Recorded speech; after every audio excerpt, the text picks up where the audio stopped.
দীর্ঘ অনেক দিন পর ভিডিও এডিটিং করতে বসেছি। যদি আপনাদের ভালো লাগে তাহলে আমার কষ্টটা সার্থক।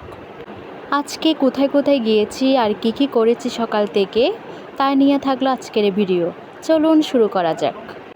নমস্কার, আপনারা সবাই কেমন আছেন? আশা করি সবাই ভালো আছেন।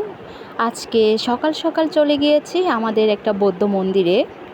এটি হচ্ছে রাউজান নাবুরকিলে সূর্য মন্দির, যাকে আমরা সবাই চিনি সত্য বুদ্ধ নামে। যারা বৌদ্ধ ধর্মাবলম্বী তারা হয়তো চিনে এবং জানে এই মন্দিরটি আসলে কেন সত্য বুদ্ধ নামে সবাই বলে।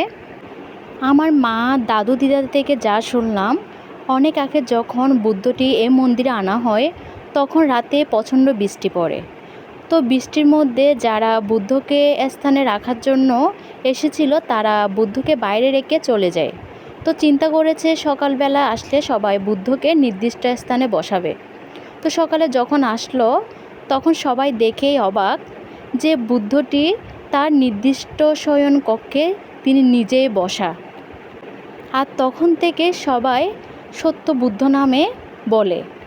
সবাই যার যার মনের ইচ্ছা পূরণ করার জন্য বুদ্ধের কাছে প্রার্থনা করলে তা নাকি সত্য হয়, এজন্য তাকে সত্য বুদ্ধ বলে সবাই চিনে বা ডাকে।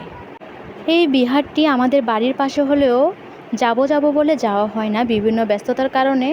তো আজকে চিন্তা করলাম পিসি আর আমি এই মন্দিরে যাব।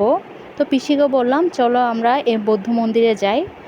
তো আজকে সকাল সকাল বৌদ্ধ মন্দিরে চলে আসলাম পূজা আর পানীয় নিয়ে। আর বৌদ্ধ মন্দির বলেন, মসজিদ বলেন, গির্জা বলেন, যাই বলেন না কেন, যদি ওখানে যাওয়া হয় তাহলে মনে একটা আলাদা শান্তি চলে আসে।